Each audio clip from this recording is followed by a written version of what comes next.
Welcome back to our real life scenario. With the first one of the new year. Yes. Happy New Year. Happy New Year to you as well. Happy New Year. Happy New Year. We're on comfy vibes today.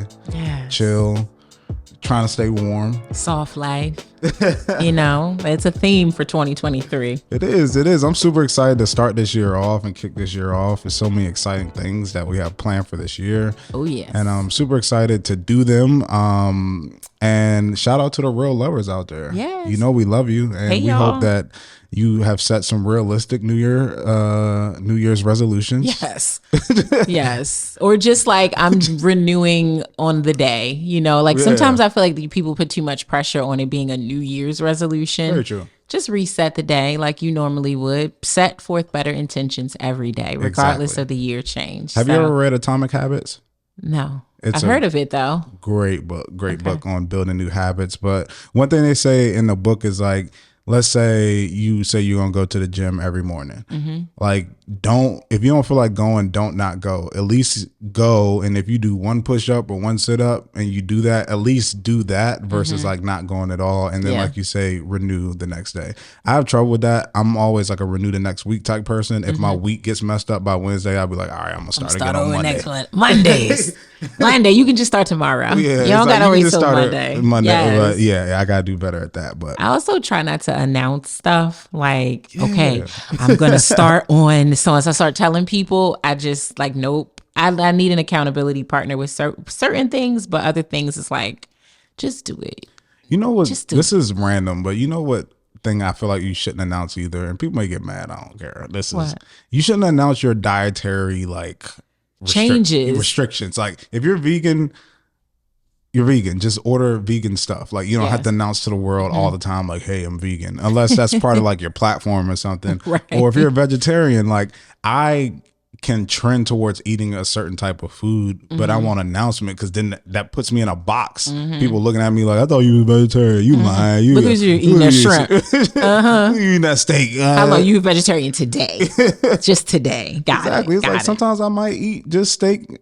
Just shrimp and fish and pescatarian at some point. Yeah. Sometimes I might just want salad, no other protein. No meat. Yes. I don't need to announce it because announcing it puts me in that box. Yes. And then y'all looking at me like judgment. That's not vegan. Just so you know, vegan. Yes, I agree with you. That's a good one though. People probably are gonna be a little mad. Yeah, but we love all the vegans and vegetarians. We love the happy lifestyle. And we're not talking about you if you just are that and you're just living your life. But those people who always lead with take a moment to let you know, right? They vegan. Get it? Vegan. Across their chest. Well, I'm vegan, so that wouldn't wouldn't work. I'm vegan. Yeah, I'm vegan, right? They say they going to McDonald's. Do they got any vegan options? That well, McDonald's I got no vegan options. You should know since you're the vegan. Like I'm going there for nuggets, right? So I don't know. Yeah, you tell me. Anyways, let's hop into our real life love scenario. So, this one's kind of sad, but it leads to a bigger point of something I've been seeing lately. This is via the Neighborhood Talk, via the New York Post.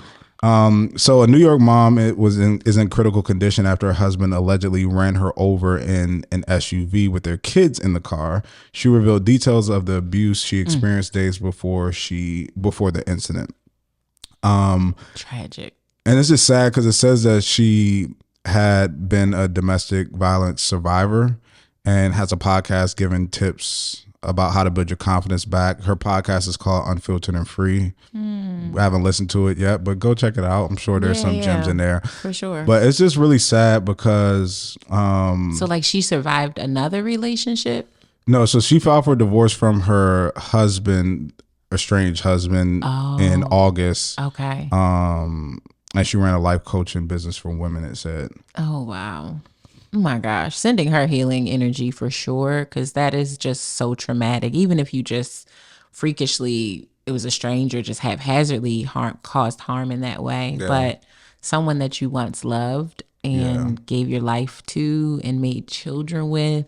Every time I hear stories like that and then their kids, it's like, this is my child's other parent that like has to hate me. Like, you hate me. Yeah, it sucks because like I've been hearing these stories lately, like a lot, and I know it happens often, more than we anybody would like. But it really opened my eyes because one of my friends, I won't say any details about the people, but one of my best friends, he had a best friend, and my best friend, he came up and he had like a book signing here and did a lot of different things here because he lived in this area. Okay. So this was the first time that like his friends here and his friends from back in the day got to meet. So I got to meet all his friends and it was like cool and we were all hanging out. And one of his friends was like, oh, when you're down in Texas, like we should go out and we should do this and we should do that. You meet my wife and all that stuff. So it was all great vibes. And then Bree and I went to visit my friend not too long ago, maybe a few months ago, and then he was like, did I ever tell you about the friend that we met at the book signing? And he was like, he shot his wife in the head. Whoa. And he's dead now. And I was like, he shot his wife and he is also dead. Yes. Wow. Did he kill himself? Yeah, well, like what they call suicide by whatever, when it was a shootout with the police. Oh, okay. Yeah. But he shot his wife in the head while the wife was holding their baby. And they also had other kids as well. And her learning of, first it was like, all right, you hear about it, but I met this person. I was hanging out with this person. It was cool. He was like, come meet my wife, like go back to the crib. And I know it's my best friend's like friend. Yeah. And like he'd known him for like over a decade, like close, just as much as like that started as my friend, but now me and your wife, like we're all friends. I'm friends with your wife too. Yeah. Like, so when he was telling me that first, you know, are you okay? And stuff like that. But it just opened my eyes to like, yo, you don't know sometimes, like some people can be regular, some people can act cool around you. Sure. But just in a flip of the hat, you don't know what people's mentality are, what they feel like is their breaking point.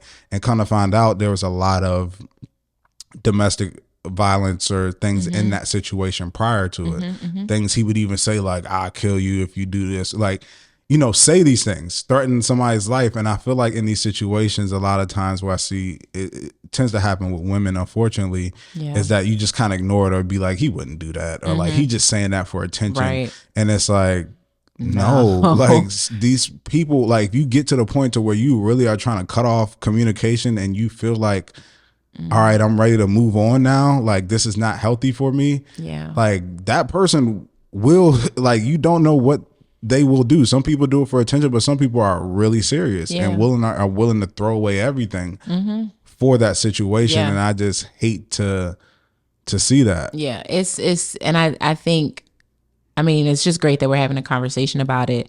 It reminds me of, it takes me back to when Spiritual Whistleblower was on Don't Call Me White Girl, and she talked about domestic violence relationships, and her advice when people reach out to her is always like, if there are signs or if it has in fact happened and you have figured out how to get enough courage to leave, like leave and don't turn back. Like you have to be willing to abandon everything that you once knew.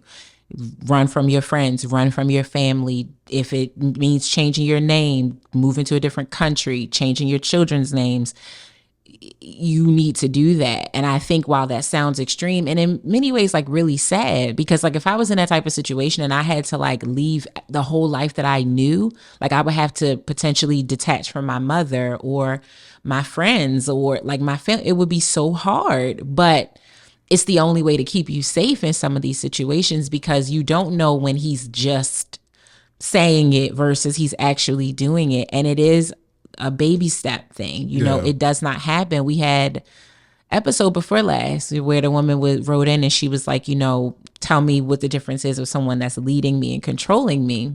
And this guy was giving signs that he's abusive just with what he was saying, like telling you that you're not intelligent enough to talk to him or cutting you off constantly.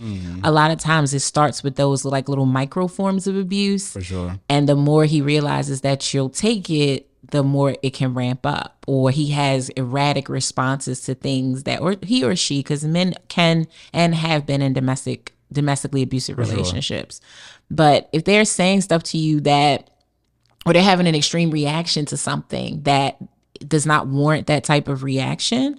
It's like the guy, gosh, I can't think of his name right now, and I know a lot of people like kind of don't care because he was dating a white woman. But he's like, he was an athlete and he was in an abusive relationship with her, and she murdered him. She killed him. She killed him, like, and then it was all this stuff came out that she was abusive before that. I know what you're talking about. Yes, Yeah, I cannot think of his name. I'm sorry that I'm flaking on it, but again, it was a buildup. It was the little arguments that go too far and the things that you say or the threats that you make, or you think it's cute when the person calls you 20 and 30 times when you're away from them. It's not cute. That's abusive and something is wrong. And you can sit around and wait to let it all manifest, or you can try to save yourself as quickly as possible, especially if you have children. Like, it's scary. I cannot imagine, cannot even fathom it. Yeah, that's a disclaimer that we want to put out is don't, like, when it comes, there are certain behaviors in relationships to where they are yellow flags and you kind of see how things play out and you try to work with the person on and different stuff like that. But when it comes to like abusive behavior or excessive behavior, like, you need to recognize that and, you know, act on it immediately. Either you need to address it with the person immediately or exit that situation immediately. Like, you think that, oh, that person showed up at my house even though, like, when I didn't answer my phone or something like that. Like, that may seem cute to you, maybe, or something like that, or it's not. Like, it's not even remotely. That's not remotely cute. Even especially if it's in the beginning of your relationship, because the comfort level or the level of love or lust or connection hasn't even built to the point to where it's even strong for that type of behavior to even exist. So if somebody's doing that, that's a red flag. But even like we said, like sporadic behaviors, like if you can't. Not saying you know every person's every move, but if you can't, like, really get your head around what somebody may do next or how somebody may move or how somebody may act, I feel like that's a red flag too. In my relationship, not saying my wife is predictable, but I kind of know how she would react in certain situations, what she would do in certain situations, where she would go in certain situations. But if you don't know, if somebody's just sporadic, like they show up one day, don't show up the next day, they say this one day, don't say this another day, they yell one day, it's like you can't put your finger on them or what they're doing. Like, that's cause to, like, look at a situation and be like, I don't know what's going on here. And I don't want to find out. Like, I gotta go. I've always prayed the prayer that God would never allow that to be a part of my life story, like to be physically abused. And thank God that is a prayer that is working, because I have never been in a physically abusive relationship. I have been in verbally, emotionally abusive situations, but I've had friends who've been through it, and it was very difficult to be there for them because, one, they're just trapped in this cycle, right? Of the same trap that a lot of us get in when we want to be with someone. Yeah. Just because somebody's striking them, they still don't register it as such. They're just confused. They're lost. They're hurting. They have childhood trauma, blah, blah, blah. But it was very hard to be supportive because you also get scared. Like, this person is willing to harm you if I'm trying to encourage you to get out of it or be supportive to you or coming to save the day when you're in a situation, kicking you out the house or whatever. I don't want it to turn on me. I don't want your person to then try to kill me or hurt me because I'm trying to support you. So it's so much literature and stuff out there about the signs of domestic abuse. And I think just read it, like look into it, find the signs, because it's not going to come as clear as the first sign is being striked. Exactly. It's not. It's going to be much smaller than that. And before you know it, you will have given birth to a child with this person or fathered a child with this person.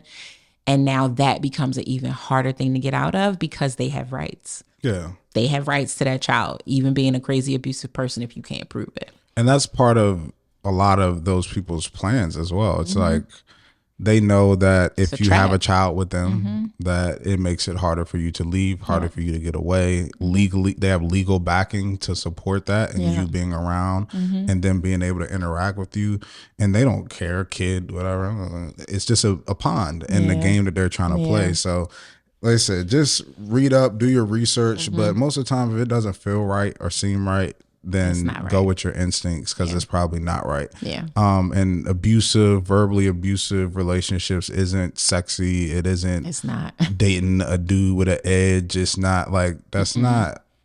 That's a whole different level of edge right there. That's cool. That's not cool. And ultimately, I don't think it will be best for you or your family if that's something that you want to have. So it's just sad when I see those stories, because outside looking in, I know that everybody's always like, leave, leave, leave. And I know that there's some internal battle that whoever's in that situation is having, whether they feel like they can save the person, or they feel like, I even know in situations they feel like, well, if I leave this person has nobody else. Yeah. And I have to, like, who's going to help them? And they're going through, and it's like, it's not your responsibility. It's not your responsibility. Like, but it's hard, I guess, in that moment to, you know, just leave somebody, because you remember the good moments and remember the times that you had fun and stuff like that. So shout out to the survivors. It is. I'm sure there are plenty who are also real lovers. So for sure, congratulations on getting out of that. And if you're struggling with it, there is help. There is help out there for you. Help. Yes. Heavy real life love scenario, but I feel like we need to talk about it. You ready to jump into this real love scenario? Yes, we have a little bit of a long one today. Okay. Do my best to get through it quickly. This person wants to be anonymous. She says, we are a couple in our early 40s, and when I met my current boyfriend, I was still sleeping with my ex-husband. My ex-husband cheated on me. He is now with the woman he had an affair with, but for some reason, every time he came back or called, I fell in his trap. I mean, after being with this man for over 15 years, it was hard for me to let him go. We divorced because of the cheating and because he didn't add any value to my life anymore. And I should have made it clear to my ex-husband that I didn't feel valued during the marriage and had enough of being treated badly. I stayed too long, but at the time I was afraid of being alone or never falling in love again. I really did love him and I was holding on to the past, but ultimately we split. When I started dating new people, I told my ex-husband and he wasn't happy. I moved on anyway. Fast forward, I opened up to my current boyfriend and told him the truth about sleeping with my ex-boyfriend for the first 2 weeks of dating him. We stopped, and from there, I avoided his calls and ignored him. I was then intimate with my current boyfriend a month later. I dated other men, but with this man, I had a deeper connection. He's the first man to make me forget about my ex. I actually fell in love. I introduced him to my family and all, and that's big because I never brought anyone home. He is now worried because I never confronted my ex and ended it properly, and he thinks that if I see him or bump into him, I will jam and fall back into my old ways. I know he's hurt and he keeps bringing up the situation and he thinks I'm in denial. I'm a person who doesn't like confrontation. I'm a person who doesn't want to be hated by others. My current boyfriend is actually making me face my fears of confrontation and open up, especially because he knows I never argued with my ex. I would just shut down and never confront issues. He says I don't love him like I love my ex. However, we've only been together for 9 months. He says I did everything for my ex and not for him, but that's not true because I do a lot for him and he works a lot and barely has time for date nights. But it doesn't bother me because I enjoy nights at his place or mine just relaxing. I just want to be with him. How do we get past this? I really love him, but he keeps bringing up the past. I want our present and our future to be about us and start now and build from this. But I'm torn. It's like he wants to be chased, but I'm a 40-year-old woman and too old for games. Thank you for writing in. Anonymous. We appreciate it. Yeah. Where would you like to begin, Dre Smith? Well, first, the thing is that we need to help you in the mess you're in currently. Mm-hmm. But you need to understand that you created the mess. For sure. For sure. That you created the mess. Whoever you are, I hope you go to YouTube so you can see me looking at you in your eyeballs, okay? You're made like, this. Oh, when I was dating the dude I'm dating now, I was with my husband, which you had some overlap. Mm-hmm. And then you're wondering why now in your relationship there's overlap. But the thing in this situation, and I tell a lot of people this, is that okay, sometimes in relationships, you may make a mistake. You may do something. It sounds like y'all were just starting dating when you were still messing with your ex-husband and stuff like that. Right. Which, to a certain extent, is still understandable to a certain degree. Yes. You know, but in this situation, and like I said, we're addressing the mess that you put yourself in first. Mm-hmm. But you have to understand, you made this mess because your husband, the dude that you're dating now, I assume has never met your ex-husband. I would assume so too. Never met him, Never never talked to interacted with him. him, never talked to him. So the only perception that he ever had of him or has of him is based off of what you have told him. Correct. So his perception on you, he feels like you do more for him than you do for. Wonder where he's getting that from. More for the ex-husband than you do for him. That you love him not the way that you loved your ex-husband, not the way that you love him. Mm-hmm. This is all generated from you. You did. And things that you have said and things that you have told him, because he has not interacted or talked or anything. If you would have never have brought your ex-husband up, number one, he would have never even thought to think that was even a thing or that you care. But it seems like for whatever reason, you were already in your relationship with your person. Mm-hmm. It was established that you all had just begun dating. Y'all weren't even intimate yet. Y'all weren't even intimate yet with each other. So y'all weren't even having sex yet. But you felt the need to reveal to him later down the road that, hey, when we first started dating, I slept with my ex-husband. Why? Why'd you tell me that? Sis. Why? Why? Make it make sense. What was it to him? And I'm sure that she probably even elaborated. For so many times, like I just kept falling back in, and it was probably giving an explanation and everything, and all it's the like things oversharing to where it's like I would have did better if you just I need that. I need that honesty, because you're telling me that it was at a time where we weren't intimate. You're telling me that you don't have feelings for him now, and that you're done with that situation to begin with. Ain't nothing to really tell me. So it's why not we a talking thing. About That's it. It's not a thing. That's what I hate in relationships sometimes. Is like people think like honesty. No, there's a lot of things that in relationships that as long as the situation is handled and even if nothing happened and the situation is over, there is no need to divulge that information. Yep. I agree 1,000,000,000,000,000,000,000%. When I read this, I was like, let me read that part one more time. So you told him something that was none of his business because he was not your man. He was basically a stranger to you. You were sleeping with your ex-husband for 2 weeks into the time that you met this guy. So you met him on, let's call it Monday the 10th. And you were sleeping with your ex-husband up until the 24th of the same month. Okay? Two weeks. You were sleeping with him. You just met this man 2 weeks ago. It doesn't matter that you were sleeping with your ex-husband or anybody for that matter. It doesn't matter who you could have been sleeping with the mailman. It's none of his business. And then you get intimate with him a month later. And now almost a year later, you're in a relationship with him. And at some point within the month that you were intimate with him and where you are today, you felt the need. Something came over your body and said, I gotta tell him. No, you don't have to tell him. There is a fine line like you were just talking about. Yes, honesty is the best policy, but then there's also like oversharing. Is it true that you were doing that? Yes, but is this information going to hurt or harm or negatively impact the situation that I am in a way that it doesn't need to? It's not like you've been in a committed relationship with him and you slept with your ex-husband, which if he found that out, that would be hurtful, harmful, and would have a negative impact because you violated the commitment of your relationship. You had no commitment. You had no commitment to either one of them. And if I might add another point here to Miss Anonymous, who I'm gonna call Motormouth. Okay. You also told your ex-husband when that you started dating again. Also, why? Exactly. It's none of his business that you're dating again. That's your ex-husband. What's it to him? What's up, baby? Like, you need some friends or somebody to talk to because you telling too much of your business to the wrong folks. You shouldn't, trust me.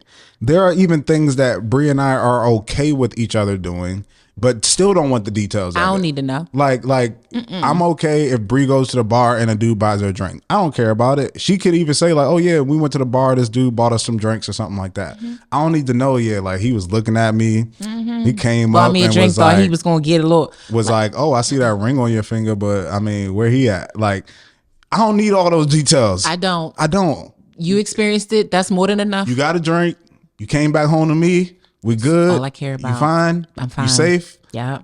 we good. I don't need the details. Leave me out of it. Because then it makes me create my own narrative in my head. Yep. So what did you do when he said that? Right. Or why'd you still take the drink?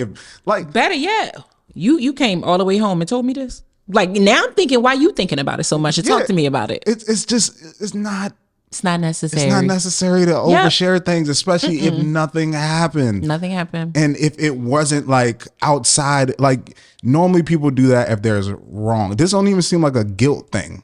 No. Like, don't you know people do it? It's like the guilt is just eating them up. And then it must have been. Like, that's about to segue right into my next point. Go ahead. It didn't even seem like a guilt thing. It just seemed more like I just want to tell you. No, it is a guilt thing. It is a guilt thing. The guilt thing is that, truth be told, I don't know if you really are actually done with your ex-husband. Now, you may be done with him legally, right? You are legally divorced from him and all the things, but emotionally, I don't think you are done with him, because to your earlier point, Dre, all the things that this man is now seemingly insecure about have come from you. He does not know your ex-husband, so why does he view him as a threat? It is because of how you show up in your new relationship as it relates to your ex-husband. He thinks that you love him less. Is it because you have told him how much you loved your ex-husband, or what you did to show your love to your ex-husband? Like, you're oversharing once again, not just on the fact that I slept with him a couple of weeks, but actually, or for a couple of weeks in the beginning. But I think you just talk about him a lot. And that may not be a wrong thing technically, but it is a wrong thing once you decided that I'm gonna move on and bring somebody else into my space. I can imagine, as she said, I was with this person for 15 years. She'd even mentioned that they started dating when they were 21 or something. So from a very young age, this was all you knew. This was the man of your life. Exactly. And so you probably are just used to talking about him all the time. Like, I don't think I ever really see you and we have a long conversation and Bree doesn't come up. She's a major part of your life. So of course, it would almost be weird if she didn't. Mm-hmm. You may not be far enough out of your marriage to get that out of your system. Yeah. And so now your boyfriend is becoming, I don't want to say a dump, but he kind of is. You're oversharing and you're functioning like Mr. Anonymous's wife instead of, that's my past. That's the next part of the mess that we need to talk about. Yes. But I just want to create the bottom line in summary, in conclusion. Yeah. What we're saying is that if you're in a relationship and the person that you're dating does not like your ex, can't stand your ex, or has some type of feeling or animosity towards your ex. However, they have never spoke to them. They've never talked to them. They've never interacted with them. 9 times out of 10, the reason that they feel the way that they feel is because of how you have spoke about them. Correct. Or how you have spoke about them in reference to how they're treating you in the current relationship, or how you talk about them when their name, or like when their name comes up, like how you act or how you move or how you, it all has come from you and your speaking and your perception and your interactions, if the other person has never met or interacted with the person. Yeah. You can only imagine the body language too. Yeah, the body language also. It's like, your mouth might be saying one thing, but your eyes and your shoulders and all your hands and stuff might be saying a whole nother thing. Your mouth might be saying, I'm over him, I don't care about him, I'm so glad that marriage was over. Yeah. But you dreamy face, then you keep bringing it up. Even if you just say things like, oh, my last relationship was so horrible, it was just like purely physical. Like that was it. That was the only great thing. Like that even creates an insecurity in the person. So that was the best sex you ever had. So that's basically what you're telling me. That's basically what you're saying. You basically telling me the sex was great and that like, I got all the other things, but ex-husband was knocking it down. That's what you're telling me. So, but the thing is that the next messy part of this is that this is your ex-husband, like your husband. You were married to this person. Yeah. The overlap, 2 weeks to end it off with one person to your ex-husband and start it off with another person. Well, actually you were doing it at the same time. You just weren't intimate with the new guy first. It's like you moved on way too fast. Like how did you have time to heal from that relationship, regather yourself in that from that relationship. Like, get your headspace right, find yourself, figure out what went right, what went wrong. It's like you jump from one thing right into the next thing. Yeah. And she doesn't indicate if there was a lapse in between the divorce and the new person. Like, I'm sure that there was some sort of time, but you never lapsed on having sex with your ex-husband. You continued to do that, sounds like, through the divorce probably through the whole process, which, you know, technically you wasn't supposed to get divorced if you were still sleeping with him. That's one of the main rules of separation, is that you are not supposed to have physical contact, true. Sexual contact. But anywho, you know, you got your divorce anyway. But yeah, like, you've been sleeping. You may have been removed from the relationship and all of that, but you definitely were still intimate with your ex-husband over and over and over again before meeting this man. Yeah. So I don't know if, like, she met this guy 2 weeks after her divorce was final or 6 months after her divorce was final. But like you said, it's clear that there was not enough of a gap in between sleeping with your ex-husband and now being in a new relationship. All right, let me ask you this as a woman. Is this like for instance, spoiler alert, you need to watch this. If you haven't seen the first episode, then I'm sorry. But Best Man final chapter. Very nice. Dre said, get over yourself. Block this out if you don't want to hear it. But you know that with Terrence Howard, and I'm using real names and fake names, Terrence Howard and the Unicorn, and what's the girl he ended up marrying? Shelby. Yes. Quentin is his name. Yes. Yes.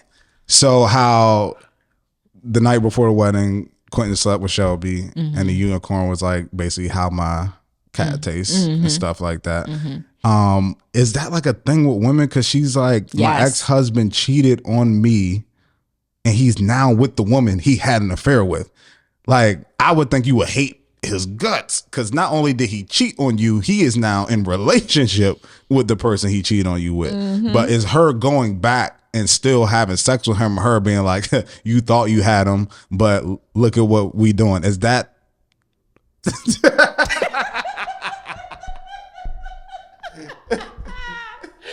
well, sure it is. Is that like a thing to heard about a knot? Yes, I've heard of women that have done that. I have. You know, and I'm not going to say I understand it or I don't. I'm just going to tell you I've heard of it. A lot of sarcasm sprinkled into that statement. Yeah. It's not okay, you know, but shit gets crazy sometimes. You know, one thing leads to another, and, you know. So it's almost like a little power move, like a nod at the chick, like, yeah, you thought you had him, but meanwhile, y'all both look dumb, because he's like, oh, absolutely. He's telling his boys, like, I had both of it my is ex-wife one of the stupidest moves of pride that you can have. It's really not a thing. And even if you have it, it's so like temperament, like it's so temporary that it ain't even really worth it. Like obviously the sarcasm is, y'all, and again, you know me, I'm okay with being honest. I did that. And it was very much to spite their situation, 1000%. Theirs specifically because, you know, without going into all of the details, she was out for blood with me. When it came up that the affair happened, for me, I'm a type of woman where my issue is with my partner. It's not with who you slept with. It's not who you cheated with. Like, I'm not in a relationship with them. That person doesn't owe me anything. I don't care if they knew you had a girlfriend. I don't care if they knew you had a wife. It don't matter. Yeah. Because you opened up the door. And if you didn't, that would have never happened. So I ain't got no issue with that person. But she wanted an issue with me so bad. I think it bothered her that I wasn't like trying to come at her or Barbara, this is Shirley with her. I wasn't. I don't need the details. I know that he cheated and that's enough. And I am going to deal with this in my own household. I think she resented the fact that like it wasn't an immediate breakup. We really tried to work through it. We did eventually break up, but then we tried to get back together. All the while he was like still seeing her. It was a lot. And she just went above and beyond. I mean, she involved my friends and family with like coming after me. Like I block her number. She finds my email. She's getting fake emails to message me. It was just like so much. You were her hobby. Yeah, and so That's with that being crazy. said, I made him mine. So, and so that's that. So that's really why I think under a normal circumstance I would not have done that, but it was because I was like, take that. Meanwhile, he just like, this is Yeah, he's life. living the dream. Yeah. So This is great. So yeah, and I'm not proud of it, but it happened, and I do think that's really a thing. I think that's not just a thing with women. I think men do it too. Yeah, for sure. Men might have pride and feel like once somebody get it, I ain't gonna get. We know machismo. We know that y'all too tough, but the real deal is that y'all are competitive too. In many ways, way more than women. So yeah, it happened. Happens. So as we work through this God's still working on me, y'all. dilemma, Yes. let's see. I mean, after being with this man for over 15 years, that's a long time. Yes. I do want to talk about that too, because I haven't experienced infidelity in my relationship, and I hope to never have to experience that. But I can't imagine if you thought things were great and then something like that just like throws off the whole thing. Yeah. It's like, I can't imagine how that would feel, because it's not like I say, if you think things were great, it's not like there was a constant like build up to it or something like that. But once somebody cheats, it makes it hard for you to trust them, and a lot of a relationship is built, the foundation is built on trusting. For sure. So it's hard to be in a relationship with somebody if you can't trust them, and if you know that there was infidelity. But I can only imagine if like things are like they are now with Brie and I, and then I found out that she did like cheat on me with somebody, it would be hard to trust her, but it will also be hard to like try to figure out how to move on from this situation, because it's like, all right, our life was operating this way, and we had our thing down. This is what we were going to do. This is where we were going to go. This is how we operated on a daily basis. You did this, you did that. That just kind of disrupts everything. Yeah. So I know it can be hard to kind of move on from a situation, because in your head, you're like, if it just wasn't for that thing, like we would be cool, and like everything would be fine. And like, why did you have to do that? Like, it's such a disruptor. And I think it gets, and it's just to play devil's advocate slightly, because I do think cheating is a very heavy blow to any relationship, because it creates so much doubt in, am I enough? It's like the first thing you think when you find out your partner is cheating, that like you are deficient in some way, and that's why they did that. And sometimes not so much you are deficient, but there is a deficiency in the relationship, and they went to get it fulfilled elsewhere. But to play devil's advocate, I do sometimes think that people who put less stock into, or they don't make cheating such a bad thing. Like, it's bad, but so is lying, but so is mismanaging the money, so is being friends with people that I don't want you to be friends with, or, like for real, like they did something, or it's an inappropriate relationship. Like all of those things can be off-putting and make me look at you differently, or make me lose trust in you. Like I remember that story where the wife like took $17,000 out of their joint bank account to give it to her brother. And her husband was like considering divorcing her, and people are like, well, it was both of their money and they both put money into that. But it's a major, and she didn't cheat, but that's it shows me that like you would do something behind my back and think, and never tell me, just let me find out about it. So I think for people who disarm cheating in a way and say like, yes, it sucks, but it's possible. I think they fare a little bit better when it happens, because they give credence to the fact that like, my person is a person, my spouse is a person, and no, I don't want you to cheat. No, I'm not giving you a pass to cheat. But just like you have to consider how to navigate if your person gets sick, right? Or you have to potentially think about when your person gets pregnant and how that might be hard, or if they lose their job. You think about what tools you'll need to navigate that challenge. I think you should consider it. You should consider, is cheating a deal breaker? And if not, what tools do we need to be working on right now in case it comes up, if it happens, to try to get through and over that? Because you can conquer it. There are people who come back from it. Their marriages sometimes become better and stronger after that. But being honest about it, I saw a couple one time where they made an agreement that if the person ever, either one of them ever seriously thought about being with someone else, they agreed to come and talk to them about it, and that they would hold that as a safe space, even though it would hurt. Mm-hmm. And they really did it, and they've never cheated on each other. And conversation has happened multiple times in their 20-something year relationship. Like, today I was at so-and-so, and my husband, he fine, he looked good, he all the things, but I saw a man that was like, yikes, if I was not married, I would totally go there with him. And the husband was like, it's just hard to listen to your spouse say that to you. Mm-hmm. But I would rather her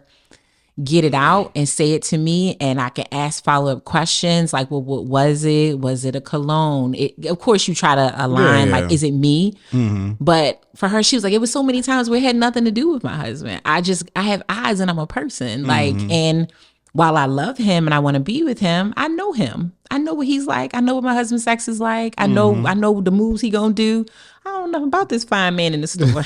So I can create all types of fantasies in my mind. And I thought that was admirable, and it was their tool. And so many couples don't do that. It would be hard for me if I tried to create that. And then my husband is coming home like, I seen a lady today and I really wanted to knock her socks off. I would be like, I don't need to know that. That's one of them honesty things. Yeah, it's like, keep that to yourself. But perhaps I do, because if it's coming up a lot, then I'm concerned. Mm-hmm. If you're feeling that feeling a ton, I am concerned. Like, is it a thing with you? Do we need to potentially consider an alternative relationship, or do you need to consider an alternative relationship and I need to consider just a whole nother one because I'm not going to do a shared or open? You just don't know. But opening up the lines of communication, I think, really help a lot with navigating the rough waters, and cheating is one of those rough waters. It's a possible rough water. For sure. Yeah. No, that's great advice. I want to continue working through this. Yes. I forgot that she said that she dated other men too. Yes. Through this whole thing. Mm-hmm. But I think that there is something also to talk about when it's using somebody else to get over the other person. Mm-hmm. It's never a great plan of action when it comes to moving on to the next situation, especially like a whole nother relationship. I've seen a little flings or whatever, a little rebound or something like that. But waiting to move on from your current situation by getting into another situation is never a great plan of action. As you start to put so much unrealistic expectations on that situation. Yeah. And it does become a game and a competition that you're probably going to lose. And you're also bringing them into something, as we can see here, that they don't need to be a part of, because you're in your process and you can't even stop the fact that you're in your process. So they don't need to be a part of that, listening to you vent about it or listening to you ramble on about it. It's too much. Communicating, I want to make that clear. Communicating what your ex didn't do or did do that you liked or didn't like isn't communicating what you want in a relationship. That's basically just making that person, whether consciously or subconsciously, not be themselves and try to shape themselves to be whatever you feel like they need to be in a relationship. And then they're going to, like you said, constantly compare themselves to the past relationship and make sure that they don't do the things that the other person did, or that they do the things that the other person did. But ultimately, when you're dating somebody, you want to see them for who they are and how they act and how they would act in a certain situation. So if you keep telling them how to act in every situation, you're not going to get them. Right. You're going to get a version of them that they're trying to reenact from what you told them you do and don't like from the past people that you dated. For sure. When you date somebody, you need to let them be them. And then you know what you want, and you know what you want to see, and you know what you want out of a partner. And you need to see if, like, all right, if this person is what they're doing naturally match up with what I want, because people can only keep up a facade, but for so long. For sure. Because it's not them. It's not who they really are. So they can keep it up in the beginning and do all this and do all that, but at some point they're going to revert to actually who they are. That was such a gem.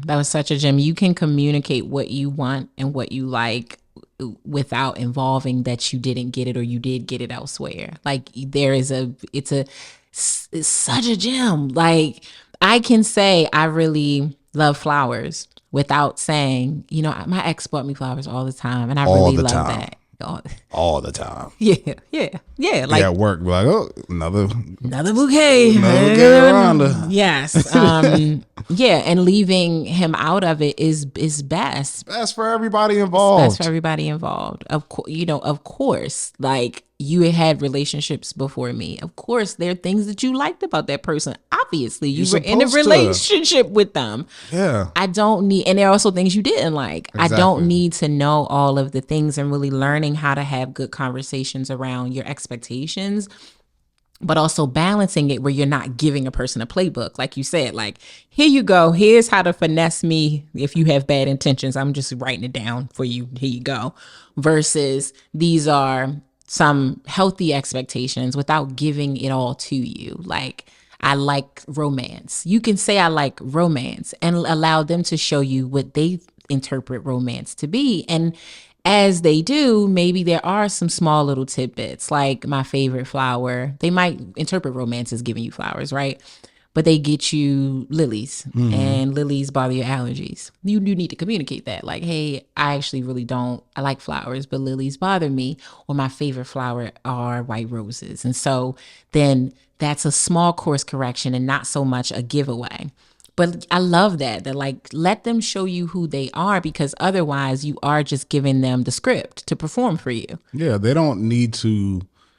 The person that you're dating currently doesn't need to relearn that lesson with you or figure out how you got to that point. Like you said, it's just if you like somebody to check in, if they're out or something like that, then just communicate that. You don't have to be like, well, my ex never used to check in, and it would be 1 o'clock in the morning or 2 o'clock in the morning and blah, blah, blah, blah. He never check in, and I'm sitting there figuring out where he at and kind of find out he was cheating on me and blah.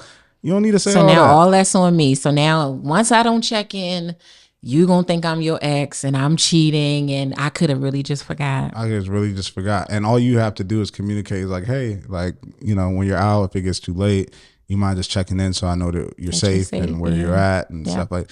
You don't need to involve any past name, because all of our the current way we think right now and all of our ideologies and the way that we move and act, how we think, a lot of those came from past experiences and past lessons that we learned. So yeah, we get it. You learned it from somewhere, or you have this expectation because of something.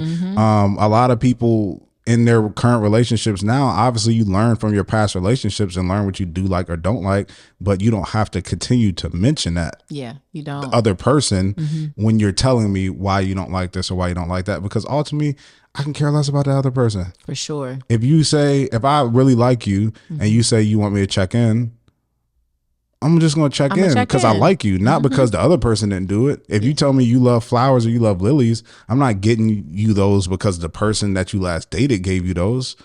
I'm doing it because you told me that you like them. That's all I'm doing. Yep. So there's no need for you to mention this person did this or this person didn't do that or this person didn't do this. There's a lot of this person in this relationship. Like, they might as well come back in. Yeah, I don't understand. We might as well do this together. I don't understand why they're still here. Like, I didn't invite them, but you keep the door open for this person. It's too much. And at a certain point, somebody would be like, "Well, why don't you just whatever to this person, or why don't you?" Or even somebody, even if you just talk about the negative things, even if you're not talking about the great things, you're talking about the negative things. Somebody that can cause the person that you're with to look at you almost like, "What's wrong with you? Why did you say with this person who didn't do this and didn't do that and didn't do this and didn't do that?" If you just say, like, we using our example, I would just like you to check in. It's not raising any flags like, okay, she's just worried about me. Oh, my dude never checked in, blah, blah, blah. And then the next thing, oh yeah, my dude never opened the door for me. Blah, blah, blah. Oh yeah, my dude never ordered food for me. You with him and stuff like that. And it was like, so why? Like, now I'm more looking at you like, what's wrong with you? What's wrong? Why was you with this dude? You say you was with him for 2.5 years? Like, what's the issue? He never did that. And you made it all the way to 2.5 years. But if you just tell me, like, hey, I love chivalry. I love chivalry. I love, like, being surprised with food or something like that. Or if you're going out to get something, just ask me, like, if I want something. Sometimes I may, sometimes I don't. Yeah. That doesn't raise any flags. It's just you communicating what you want. I don't need to know about how you learned that lesson. Yeah. Just tell me what you want. I was with a friend of mine earlier this week, and we were having a conversation, and that I watched So that's one thing. I watched Michelle Obama's recent interview with Angie Martinez on Revolt, and she says something that I will just forever carry with me, and that is we have to continually like practice at life. Like you're constantly practicing to get better at how you function. And I think sometimes we don't, in Miss Anonymous's situation, we don't spend enough time with ourselves getting to understand who we are and practicing what that really feels like, and then also practicing how you plan to be in your next relationship because you just didn't give yourself time to understand. Miss Anonymous is in this place because for 15 years you were practicing, not in an artificial way, but you were consistently, like I said, showing up as someone's wife.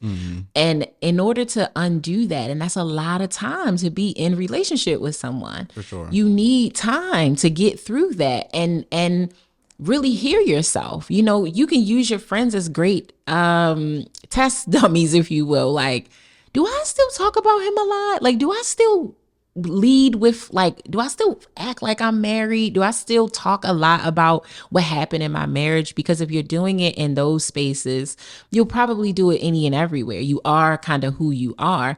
But I was going back to the conversation I had with my friend. I said, you know, I am looking so forward to being in a relationship again, like, and being married one day, because I feel like I am doing so much good practice on getting to understand who I am and like what I want, and being mindful of like what he's going to want and like, and how to really mend our lives and leave room and give grace for things that might happen. Like, I'm excited about it because I am constantly practicing it. I'm consuming things that make me better, whether it's reading or listening to stuff. I'm always in the practice of doing better. And the better you get at you, the better you'll get at all the relationships that you participate in. I think Miss Anonymous in some ways just doesn't know that. Even as a person, she says, I'm 40, I'm too old for these games. Your age does not necessarily define your emotional maturity level. Okay. And you are not as emotionally mature yet as a result of going through a divorce where there was trauma, like cheating and being undervalued or unappreciated. You need time to practice how to function as a single woman, and then a single woman who is dating, and then a single woman who is entering into a new committed relationship. That's not going to happen overnight. I agree. And it's one thing that we talked about before in this, on one of these episodes, is that your partner is not your therapist. Yeah. That's not the person to work through all of your thoughts with and emotions with, because you have to be careful that things that you say to them stick. And no matter what state you're in, whether you're drunk, whether you're sober, if it comes out of your mouth, a lot of times they'll believe that to be true. And then if you come back and you say, oh, that wasn't what I thought, then it's like, oh, well, you said this the other day, and then now I don't know what to believe when you're talking. So I say it to say is that a lot of times people make an excuse for doing or saying certain things in their relationship as it's just the truth, or it's just my feelings. I'm just telling you how I feel. Aren't you supposed to be the person I talk to my feelings about? This is just on my head and this is just on my mind. And I get that. And that does apply to certain things, but you can't give your partner just raw thoughts and emotions, especially when they're not developed all the time, because it's like, you don't even have your thought together and you are just spitting this out and saying all this stuff and saying all this stuff. And when you can't even handle all the thoughts that are running through your head, you think I'm supposed to how you think the person that you're with is supposed to be able to take all those things, and then you leave it up for them to take and develop those thoughts however they feel like their mind, you know, develops them and digests them and interprets them. So it's like, be careful when you're saying all that, because I'm just in this situation, I'm like, why is she telling them all this stuff? Like, it's too much. It's way too much, especially being so far down the road. I mean, you had to tell him enough to where he still feels like there's still something there. Yeah. And he feels like you're weak enough to literally just see your ex-husband and it will happen. Yeah. He feels like you have no self-control in this situation. How does he have this mindset? Yeah. And he could have come into that relationship already generally insecure. That's possible. And whatever little bit of security he did have, You stomped all over that with the recurring theme of your ex-boyfriend up to and including I was sleeping with him when I met you. Yeah. Even if you just scrolling through Instagram, you see him with a girl, and you look at him like, look at this. This the one he was cheating on me with. This him. Look at her. You think she cute? It's like that. Still, like, as a dude, I'll be like, I don't care. I don't care. I don't. Do you follow him? Why are we still talking about it? Did you go to the page and it's a lie. It's let it go, anonymous. You gotta let it go. And the reason she's telling him all of that is because, like I said, she's just not emotionally healed. You may be physically departed from the relationship, but that does not mean that you have emotionally departed the relationship. And most of the time, the physical departure is much faster, much easier. The part that you really have to get over and heal from is the emotional piece. That's when you really know when you're ready. And most of us don't. Most of us do enter into new situations still with lingering emotions from the prior relationship. Yes. It's not healthy. It's not at all. So, on to what she should do. In this situation. Now we identified that she's in the mess. She created the mess. Yes. But you're in the mess now. It's not about what you did. Well, it's about that because you need to learn. We kind of have to include that part because it plays a part. Yes. But now it's about what to do moving forward. How do we get past this? How do she unravel? How does she clean up this mess? Do you have any advice for that? Well, I guess my advice would be two-part.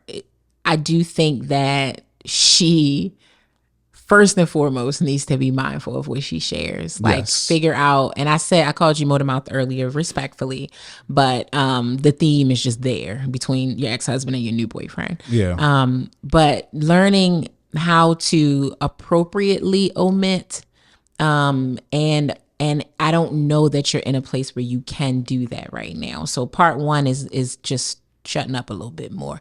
And then part two is really doing a deep dive on yourself and taking inventory of like, am I really past this? Is my ex-husband to some degree like out of my system in a way where I'm not showing up in the world as his wife? And if you realize that you're not, I think you need to walk away from the relationship or just explain to him that like, hey, I think I might have moved too fast in this, or I think I might have put things in you or created insecurities, and that was never my intention. And I don't want to be held to the standards of my past. I don't want it to dangle because now I'm over it, but you're not. And you don't get to tell him when he's over something that you planted in him. Mm-hmm. So I don't know that she'll be able to see this relationship fully through it until she does whatever work she needs to do on herself to heal fully from the previous marriage. So do the inventory on yourself and explain to him that you just may need more time. You may need to back down off of the commitment a bit or altogether until you know that you can show up as Miss Anonymous and not Mrs. who I used to be married to. Yeah. Yes. Nah, that's great advice. I think that so it's a few things here that we need to look at.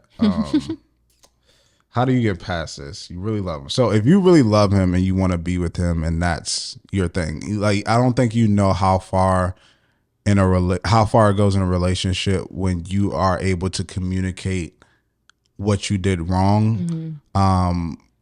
Because a lot of times when somebody's communicating something with you, they just want to know that they're being heard. Yeah. So if you really want to be with the guy that you're with and you're truly over your ex-husband, I would say the first thing, I would just have a conversation, as we always talk about communicate. And first is just saying like, I realize that you've never met my ex-husband before. Mm-hmm. You never interacted with him before, never even spoke to him before.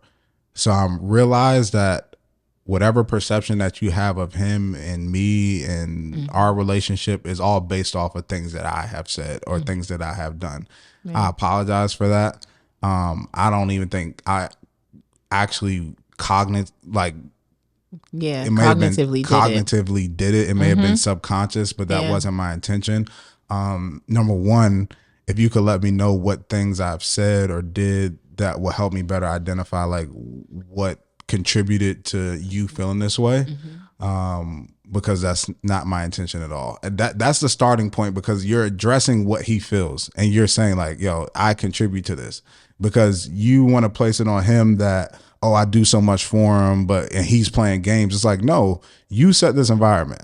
So don't get mad at him for how he is operating in the environment that you already set. Right. Because you can't control that. You already set the space for it. I think number 2, it's clear, and maybe this is at a different time, but I think that the expectation should not be that you do as much for him as you did for your husband. Right. He is not your husband. Absolutely not. I love you. I care for you. But I definitely did more for my husband because that was my husband. You're not my husband. If he can't understand that, then there's some great things waiting for you if we get there. If we get there. But of course, I don't do as much for you. It's not in any way indicating my feelings for you or anything like that. It's just that was my husband. So obviously there was more things that I did for my husband. Yeah. So I just feel like communicating that message, especially about knowing that you were in the wrong with that situation, will start to help mend the situation. And then stop bringing up like that's just the number one foundational rule of thumb. Don't even mention them. It shouldn't be a comparison, shouldn't be a thought, especially if y'all don't have kids together. There's nothing that you should really be mentioning. Nothing you should be talking about. Also, I don't necessarily agree with him as far as that you need to confront that situation. That if it's truly over, it's over. Yeah. And I think that you have to communicate that to him as well. It's like, I do believe that the old, what they say, adage, whatever it's called, actions speak louder than words, or that most of our communication is nonverbal. That me stop talking to him and ignoring him and cutting off communication with him is my way of telling him I'm done. Yeah. And I feel like it was received that way because I don't interact with him anymore. And I feel like that you should receive it as that as well. Like, I'm not interacting. And some people have to do things differently. I wasn't at the place at that time to where I could have gone up to him. I already admitted to you I could not do that. I would always fall into the trap. So why would I go back and do something that I know that I failed at multiple times to try to do to end the situation, especially when there's really no conversation to have? It's not. He cheated on me. I'm divorcing him. We're getting divorced. He's with the other woman, so he doesn't want to be with me either. It's over. It's no conversation that really need to have. The actions spoke for themselves. So in fashion of how these actions were communicated, I'm responding with another action. Yeah. I'm not responding with words. He responded with an action telling me that this relationship was over. I'm responding with another action by ignoring him and cutting off communication with him. And also, how will you even verify that she did that? Like, would you want her to record the conversation with the ex-husband? And what does that even look like? You just want her to be like, I'm done? Just so you know. I know we're divorced. We're divorced, and you've moved on. I've moved on, but I just want to make it really clear. Like, we've really moved on. You know what I mean? Like, the window of confronting and shutting it down has passed. And like you said, it's really action based. It doesn't sound like she's interacting with him anymore anyway, but that's what happens when you plant a seed. It doesn't matter. You could have planted that seed 6 years ago, but you keep watering it. The person isn't in their mind. It's like, oh my gosh, she did that. She talks about him. Of course, it's growing in his mind that you're not strong.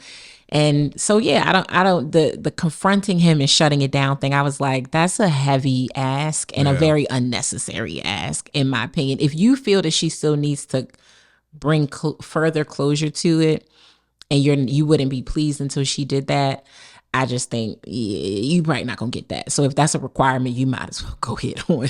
Yeah, you're not gonna get that. I just don't know, given in a situation, what it could be. Like, I don't know if he texts you happy birthday and you just say thank you or something, and you like, look, he just texted me happy birthday. Like, that. I'm just saying, like, things.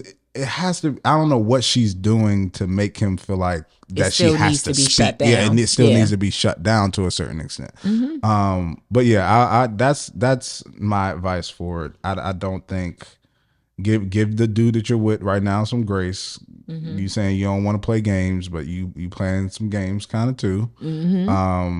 And yeah, I don't think he wants to be chased, as she said at the end. I just think he wants to feel solid with you. And he doesn't. He doesn't feel solid. Rightly so. Yes, rightfully so. Because I would not either.